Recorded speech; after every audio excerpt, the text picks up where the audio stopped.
नमस्कार दोस्तों, मैं और मेरा देश, मैं और मेरा हिंदुस्तान, मेरा देश महान। जम्मू कश्मीर, केरला, महाराष्ट्र, मिज़ोरम, नागालैंड। क्या आपने इस देश की सुंदरता को कभी महसूस किया? नदियाँ, नाले, गंगा, यमुना, ऊंचे ऊंचे पहाड़ और पता नहीं क्या क्या, अजीब अजीब कल्चर, अजीब तरह के लोग, जहाँ पर हर 10 किलोमीटर पर भाषा बदलती हो, लोगों के चेहरे बदलते हों। ऐसा हिंदुस्तान, पौराणिक, सबसे पुराना देश, जिसमें सनातन धर्म को माना जाता है। दोस्तों, ये कहानियाँ हैं झूठी, ऐसा कुछ भी नहीं है। लोग इस देश से नफ़रत करते हैं, लोग इस देश को छोड़कर जाना चाहते हैं। लोगों को इस देश में अपना भविष्य नज़र नहीं आता। कारण क्या है? किसी के लिए बेरोजगारी हो सकता है, किसी के लिए लड़ाई हो सकता है, किसी के लिए अच्छा बेहतरीन जीवन हो सकता है, और किसी के लिए विदेश के झूठे बुने हुए सपने हो सकते हैं। मैं आपको एक कहानी सुनाता हूँ दोस्तों। एक आदमी था जिसका नाम था एक्स, जिसके पास करीब करीब 11-12 एकड़ ज़मीन, वो भी हरियाणा की ऐसी जगह पर कि उस जितनी फर्टाइल जो ज़मीन है, भूमि है, वो आपको देश के किसी कोने में नहीं मिलेगी। एक्स की वाइफ वाई और दोनों के बच्चे ए और बी सब कुछ बेचकर,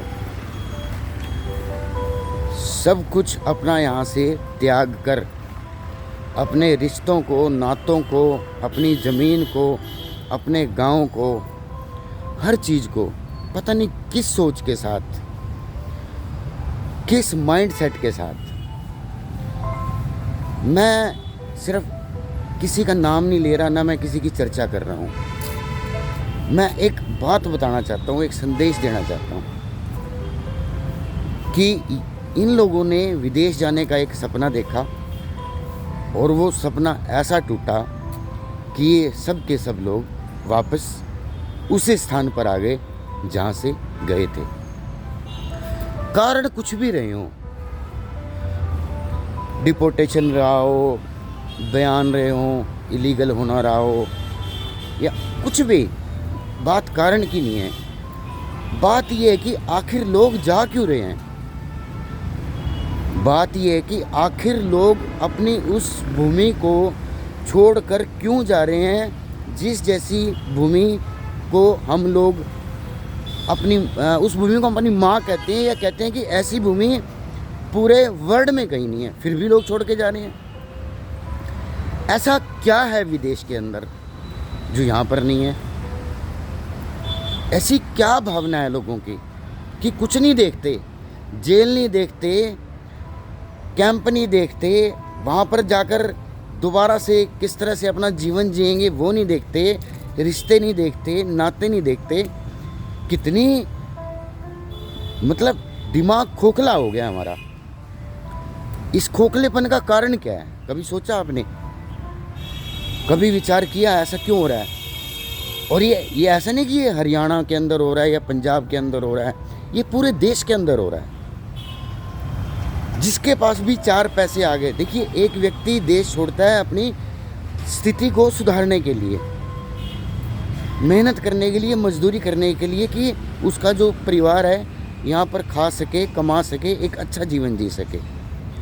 बड़े बड़े उद्योगपति, आप किसी भी उद्योगपति का, किसी बड़े एक्टर का, किसी का भी नाम ले लो, वो भी इस देश को छोड़ के जा रहे हैं, वो भी विदेशों में सेटल्ड हैं। उनके पास भी, सबके पास NRI हैं, सारे के सारे वहीं के पासपोर्ट हैं। और यहाँ पर खेलने के बाद, एक्टिंग करने के बाद, राजनीति करने के बाद, बहुत सारे पद्म विभूषण लेने के बाद, भारत रत्न लेने के बाद, ये पुरस्कार लेने के बाद, वो पुरस्कार लेने के बाद, दुनिया को लूटने के बाद, यहाँ पर प्रशंसा करने के बाद, फिर बस जाते हैं विदेश में जाके।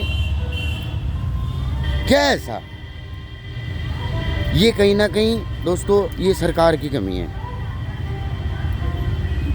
ये ऐसा नहीं कि आज हुआ है, लेकिन आज के लिए बहुत बढ़ गया है। हर व्यक्ति यहाँ परेशान रहता है और बेवजह परेशान रहता है। परेशानी की बहुत सारी वजह हैं। मुझे ड्राइविंग लाइसेंस बनवाना है, उसके लिए बहुत परेशानी है। आप बनवा नहीं सकते बगैर एजेंट की सहायता के, आप बनवा नहीं सकते। आपको पैन कार्ड बनवाना है, आपको फैमिली आईडी बनवानी है, आपको आधार कार्ड बनवाना है, आपको पता नहीं क्या क्या बनवाना है। हर तीसरे दिन आपको कोर्ट के अंदर खड़े रहना है। कोई भी किसी का कि आपने कुछ ना बिगाड़ा हो, वो आपके ऊपर मुकदमा ठोक देगा, FIR दर्ज करा देगा यहाँ पे आपके ऊपर। जैसे उसके बाप की अदालत है, बाप का उसका कोर्ट है। आप चक्कर काटते रहोगे कोर्ट के, काटते रहोगे। भाई भाई का दुश्मन है, इसलिए छोड़ रहे हैं लोग देश, इसलिए छोड़ रहे हैं लोग देश। कल देख रहा था 2000 कर्मचारी सरकार ने भर्ती किए, जिसमें से 1,20,000 कर्मचारी भर्ती किए, ये कह के कि जब तक आप 58 साल के नहीं होंगे आपको नहीं निकाला जाएगा।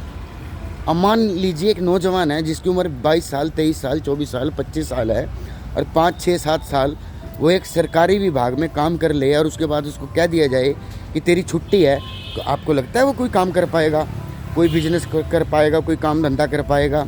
वो रोएगा ही, वो इस भारत माता को गालियाँ ही देगा और क्या करेगा वो? कौन सी भारत माता जिसको छोड़ के सब जा रहे हैं? फिर विदेशों में बैठ के नकली नाटक किए जाते हैं। क्या सोच, पता नहीं क्या हो गया लोगों को। और फिर भी हम बोलते हैं मेरा भारत महान, भारत माता की जय। ऐसी किस्से कहानियाँ बहुत निकल के आएंगी। अब जब ये अमेरिका का जो डिपोर्टेशन प्रोग्राम चालू है, ऐसी बहुत सारी कहानियाँ निकल के आएंगी सामने, जिन कहानियों के पात्र अलग होंगे, लेकिन मनोस्थिति या जो उनका जीने का लाइफस्टाइल है, जो सोच है, वो सबकी यही मिलेगी, यही प्रॉब्लम मिलेगी। हर आदमी कहीं ना कहीं यहाँ रह के परेशान रहता है। सड़क पर चलता है तो परेशानी है, घर में रहता है तो परेशानी है, पड़ोसी से परेशानी है। इतना संविधान हमारा लचीला है कि आप इस देश में नहीं होंगे तो भी आपके खिलाफ FIR दर्ज कर देगी पुलिस। कोई जांच नहीं, कोई पड़ताल नहीं, कोई कुछ नहीं, आपको थाने में बुला लिया जाएगा। कोई भी 2 टके का आदमी, 2 टके का आदमी होता है, 2 टका बोलते हैं जिसको, 2 टका, वो आपको अदालत में घसीट लेगा, वो कोर्ट में आपको पुलिस स्टेशन में घसीट लेगा। इसलिए छोड़ते हैं देश लोग, क्योंकि सिस्टम नहीं है ना, सिस्टम। और इस सिस्टम की वजह से ही लाखों लोग बर्बाद हो रहे हैं। लोग अपना मकान बेच के, दुकान बेच के, प्रॉपर्टी बेच के, ज़मीन बेच के ये सोचते हैं मैं विदेश में सेटल हो जाऊं। ऐसा क्या है विदेश के अंदर? यही तो है। हो सकता है आपको कहानी पसंद आई हो। नमस्कार।